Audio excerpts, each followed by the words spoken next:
development can be reduced by a factor of 3 or 4. Portals. This is something, again, where we have launched. We talked about, or it has been talked about, the profound change using digital in the front end.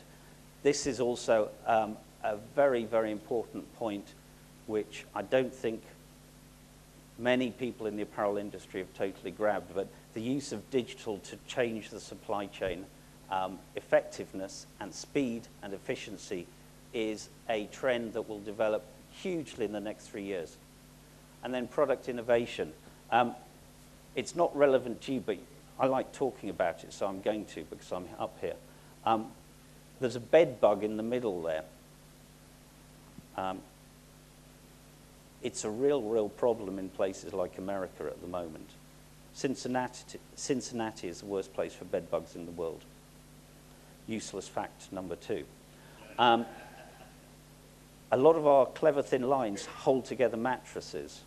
We've just come up with a product where when these little critters lay their eggs on the seams of the mattress, they kind of die within 48 hours. Now, that's what I talk about innovation.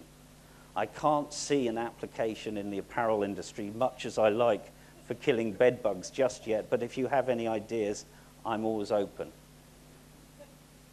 One that is interesting, Coats Protect down there. Coats Protect is the world's first antimicrobial thread. So it kills, if you look at a picture of our thread on a petri dish, it kills all the bacteria around it. Now, that's obviously important if you've got a suture business, but equally, as you probably know, a body odor is a microbe. And so applications in sportswear, lingerie, I suppose, but that's a fairly horrible thought. But all sorts of other things like medical gowns, etc., is very relevant. So this isn't a plug for Coats. This is just to give you some examples of how in real time people are changing the way they think. And then global services. We now have an advisory business that actually works with apparel and footwear customers, looking at areas like operational excellence, which is compressing supply chain. Sourcing and supply chain, you would be amazed how many brands ask us, where should we go? We want to go to this country, can you name any people? Now, we have a database with, and personal experience of 35 to 40,000 contractors. Increasingly, people are looking to diversify away from China.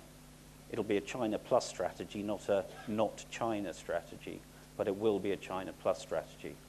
So those are some of the things we're trying to do to help this industry evolve. What I would repeat is that I, like Kurt, love coming here, not only because of the beautiful country with the fantastically friendly people, but also because I can have, I think, a quality of business dialogue with our customers that is unprecedented. You guys really get it in terms of where the industry has to evolve, and that's a huge compliment to you. Kurt. Come up, Kurt.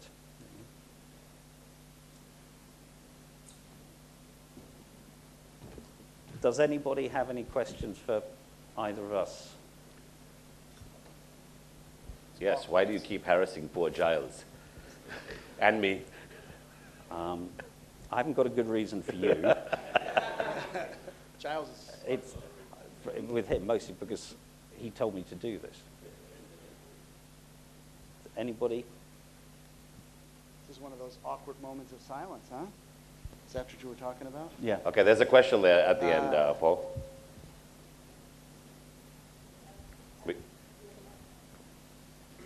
Hi, it's Lucy Shea, Futera. Great presentation, thank you very much. I have a question about corporate responsibility. You laid out some of the areas to take action on. A lot of the time, corporate responsibility is seen very much as a risk management, a response to regulation, very much almost sitting in the bottom line of the business. Increasingly, we're seeing leading companies seeing it as an opportunity. for innovation and sales and new market access.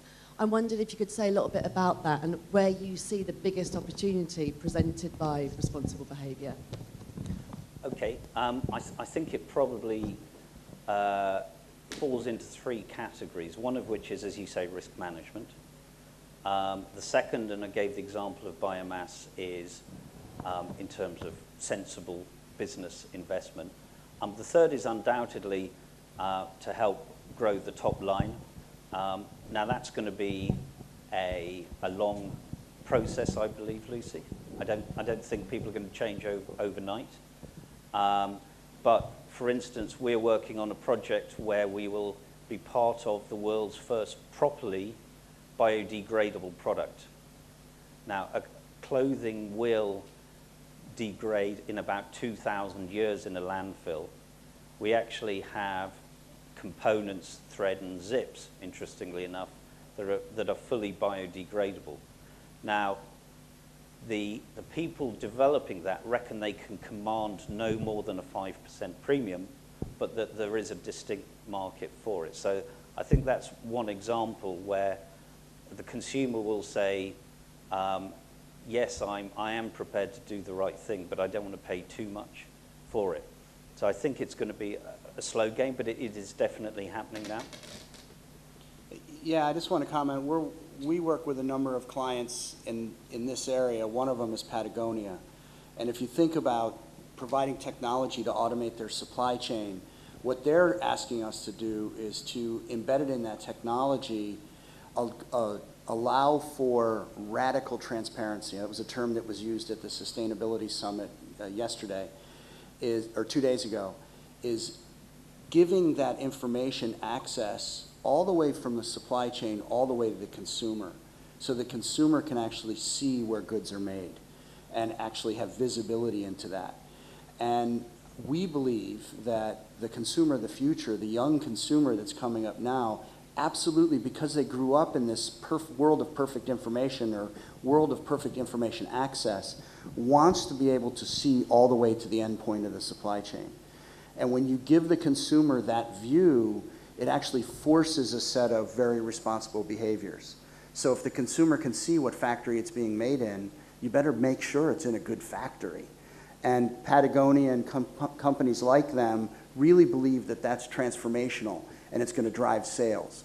And when you use the technology that allows you to connect that and all the way from the back to the front, you can change that whole perspective. And I think that's going to change the way people view the kind of, it's not an obligation, it's an opportunity. And that's a different view because the new consumer thinks about it that way.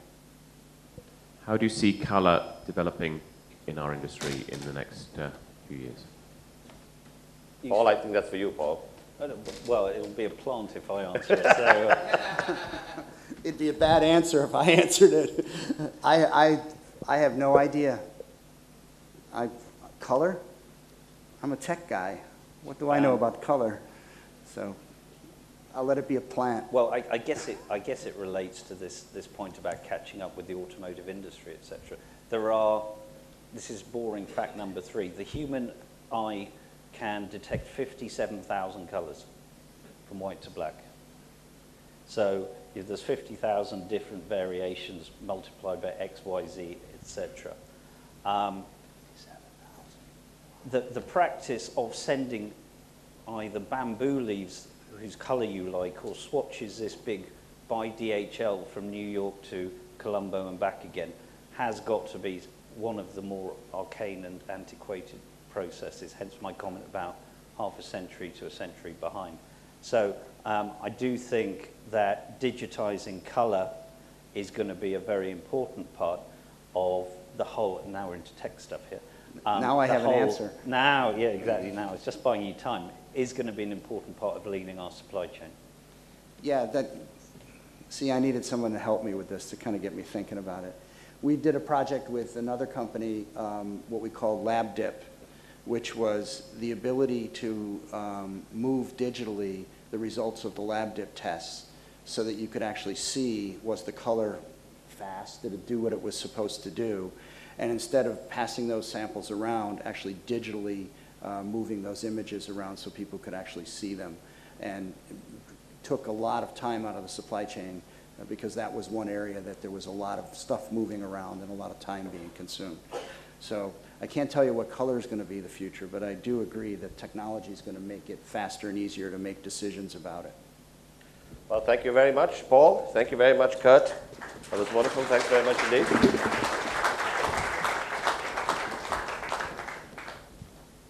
Paul talked about our industry being 50 to 100 years behind the automotive industry. I'd like to remind those of you who were here last year what Ashraf Omar, CEO of Brandix, actually challenged a lot of the things that were being said by the local manufacturers. There was a lot of lamenting by the manufacturers about difficulties of production, cost increases, compliance, buyers not paying the right price, and so on. And he was completely opposed to that view. And he pretty much mirrored what Paul said, and he said, look at the computer industry. Look at the way prices have come down. Look at the cars. Prices have come down. What's happened to us? What have we done? Why are we complaining about the cost of production? Why haven't we fixed ourselves? So I think that's a good lesson. It completely challenged everything that was being said and really threw a spanner in the works, if you will. So thanks again, both of you.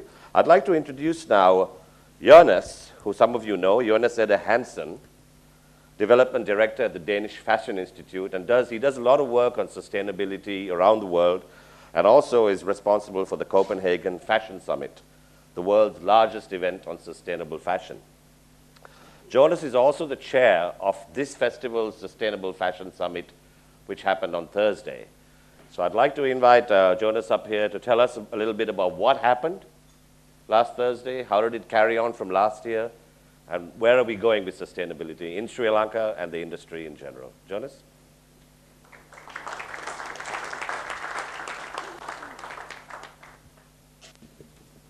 Thanks, Kumar. Just going to raise this a little bit.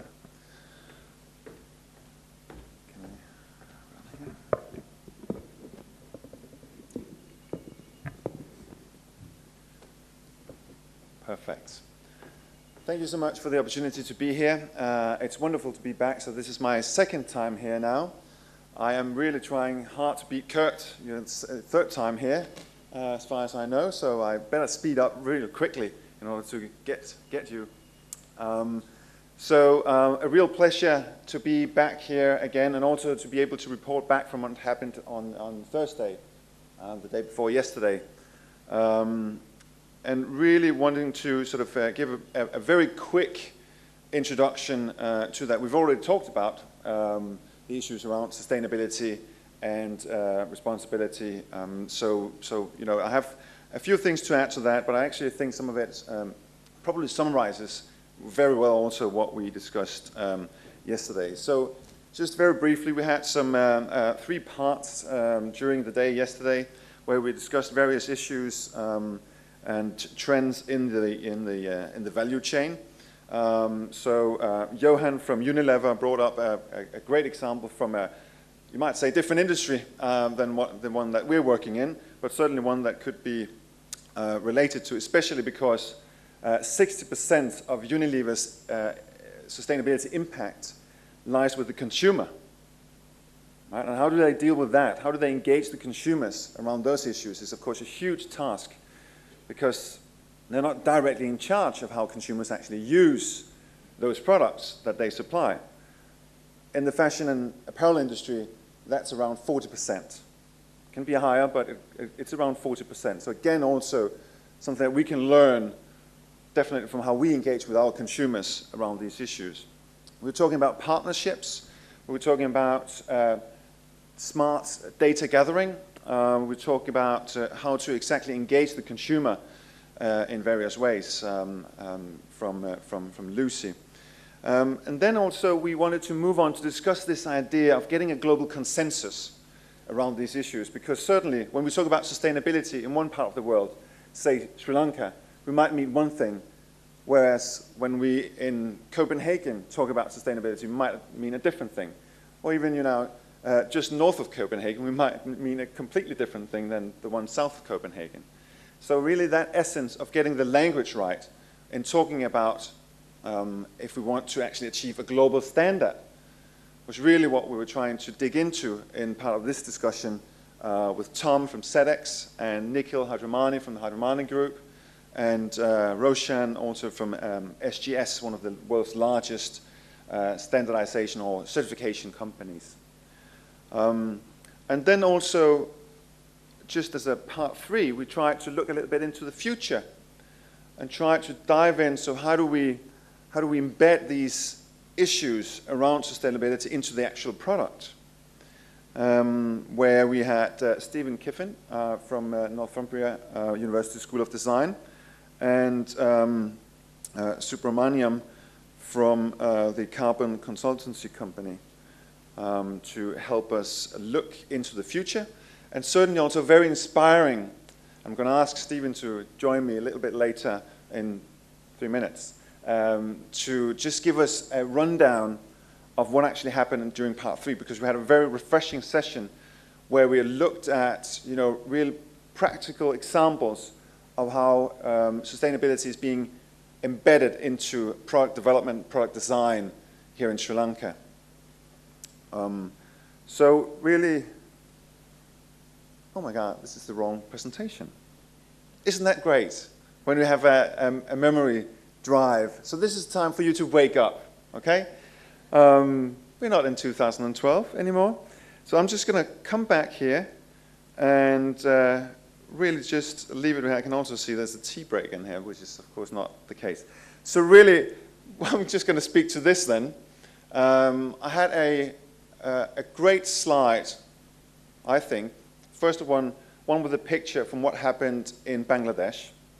Of course, just to remind me, Kumar already set out some great remarks about what happened in Bangladesh a little less than 6 months ago. And then I had another slide that pictures a comparison between what it costs to produce a T-shirt in the US and what it costs to produce a T-shirt in Bangladesh. Right? In the US, it costs around $15, and in Bangladesh, it costs around $3. So that comparison came out just a few days after the Bangladesh incident, really where you could see what are at stake here. And I think that's really, a key essence of what we've been talking about already today and what we were already talking about the day before yesterday in terms of this need for radical transparency. Consumers starting to asking those questions, where can I actually go in order to find out where my garments have produced, and certainly under which circumstances. So that, has really put a pressure on transparency and traceability as some of the core issues that we discussed during the session. And just recently, there was a great article in the Guardian newspaper talking about how or can fashion consumers use technology to connect with supply chain workers. And that's perhaps what we're seeing and what we're seeing a need for. And we were talking about getting phygital, and perhaps this is one way of doing that. There are new apps out there. One, for example, called Labor Link, that really can give the underrepresented garment workers a voice to the consumers, just via using modern mobile technology. So in terms of this idea of going global, right? Should we have one global code, one global standard in order to guide us towards more responsible, sustainable behavior? That's a very tricky issue. And we sort of came to the conclusions day before yesterday during the session that global is certainly what we are aiming for, but maybe we are at a stage right now where we have to focus on local, right? Global and local solutions, where we see good examples like Sri Lanka, very well on the way, taking great steps to actually create their own national standard, certainly taking the point of departure in the Great Charter, Garments Without Guilt. And I think here Sri Lanka has a great possibility to actually serve as a role model for the rest of the world. But certainly that needs to be linked, and it is already, but we need to be careful that it needs to be linked with global standards, such as the ILO, International Labour Organization. So I think that's really, you know, in a nutshell, this idea of taking it global. You need to bring what you have from a local context. And stuff is really happening on this. We know the Sustainable Apparel Coalition, who was also part of us here the last year, are building this Higg index. We're talking about the God's particle, right? During the film we saw from the Future Laboratory. This Higg index that they're building, some of you are already working with it, is looking to become the global standard. And certainly also something that will be used to face consumers in due course.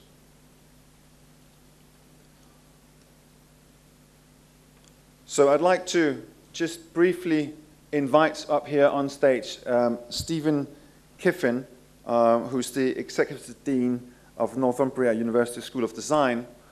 And unfortunately, because I messed up here, I haven't got your slide, but I hope you can maybe even read what I have here, because I've got printouts, but maybe also just, you know, remember what we were discussing and remind us of the great and refreshing session we had closing off the full schedule with these great examples of Sri Lankan designers. Well, thank you, Jonas. I'll definitely do my best, and I'll first put on my Jonas glasses to help me read my own notes. Good morning, everybody. It's amazing for me to be here. I never expected to speak at the Asian Apparel Leadership Forum, let alone here in Sri Lanka, the birthplace of my mother.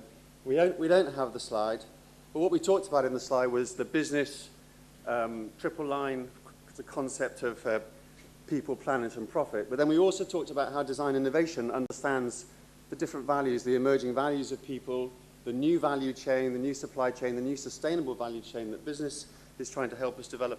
And we talked about the emerging technologies and how design brings those together to drive new ideas, and especially new ways of working as designers and the new aesthetic.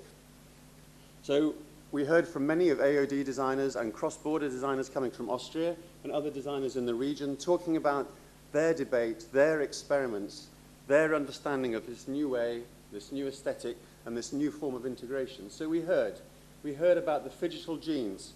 We did hear about new color, Kurt. We heard about digital color representing the world of the natural dyes of that blue, which has gone out of my mind. I was going to call it opium blue. Indigo blue. So digital indigo. We saw the new phygital color. We talked about the distributed manufacturing from the found object, the mass found object. Some people called it upcycling. I call it nexting. I'm really sorry. Oh, is that better? Shall I do it again? It's fine. Okay. So we talked about nexting. We talked about upcycling. We also talked about the aesthetics of the crafted crochet meeting industrial chic. There's a whole new aesthetic language happening there. We talked about the return of the craftsperson as designer, a true collaboration of maker, creator, and ideator. We looked at new insights, new values of people, how they want to create ideas that are future-proof. We looked at the aesthetics of what swishing might bring to the found aesthetic and making a new language. And I want to refer to something that came out on the Future Lab story. He talked about the change from transaction design or transaction supply to understanding through a relationship, a new type of business, to the world of conversation. Well, in music and in design, we've been talking about this for a long time. We've talked about the classical performance being a broadcast from performer to audience, rather in a way we nearly are doing here. Then we talked about jazz, how it becomes improvised and never quite ending and continuous. And then we talk about the audience coming on stage and participating in the way you've invited me to do today to create a richer debate. And design is seeing that happen now as the craftspeople become the maker, the ideator, the creator, the aesthete, in a way that it used to be 150 years ago. So our prediction is that design in the future will be more like design was in the past as we become truly temporally digital. Thank you. That's what it was about. It was really inspiring, and it's happening in Sri Lanka. It's not happening like this anywhere else that I've seen. This is a true core of inspiration and ideas, and I give credit to what AAD are really doing here with all their teams by bringing all of you guys together to really have a festival of a new debate and a new aesthetic. Was that 3 minutes? Absolutely. Fantastic. Thank you so much, Stephen. Thank you. Thank you very much. And I just want to remind us, Kurt already alluded to this in his remarks in terms of, the actual, it was proved yesterday evening at the show. We had some of the designers with us during our event day before yesterday, but we could really see it proved yesterday evening during the show that this is so, well in line with what fashion really needs.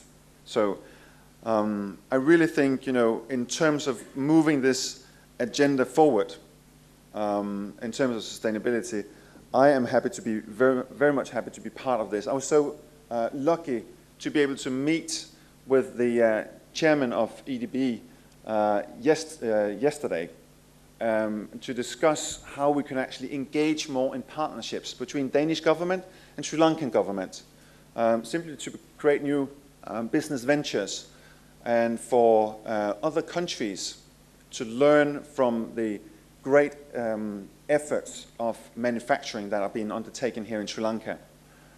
So we are hoping to build a model where we can take Sri Lankan manufacturers and bring them to Scandinavian countries and meet with Scandinavian brands and retailers, and hopefully take that model and bring it to other markets as well.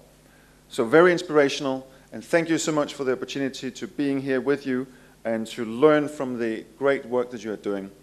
I now want to continue a little bit. Well, I'm more or less taking your role here, Kumar, in terms of leading on to the next event. But I think it suits very well in terms of what we've just been talking about here.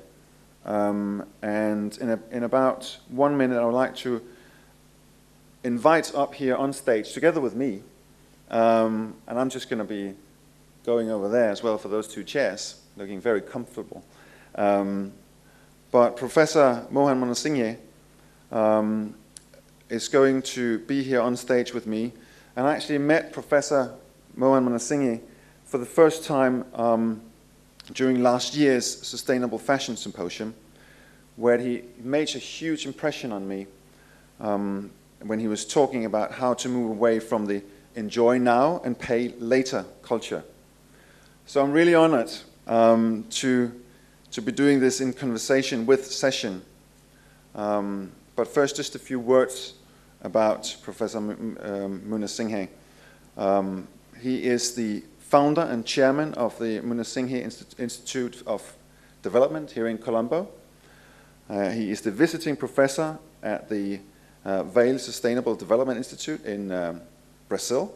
He's the distinguished guest professor at Peking University in China, and also the International Advisory Board member at SCI at the University of Manchester in the UK.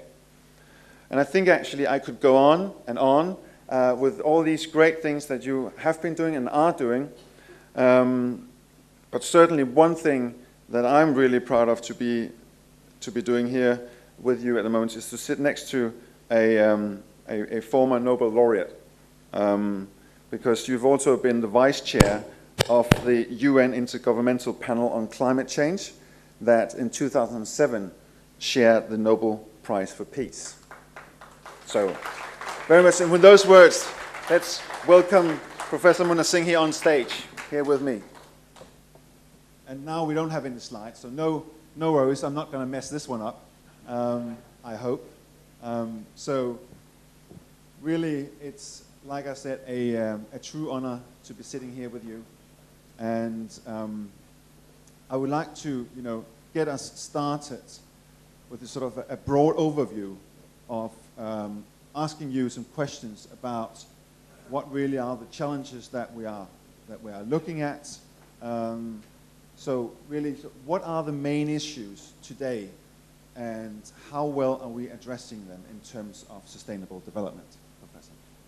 Well, first, let me tell you that I'm delighted to be talking to the cream of the sustainable fashion industry in the world, not just in Sri Lanka.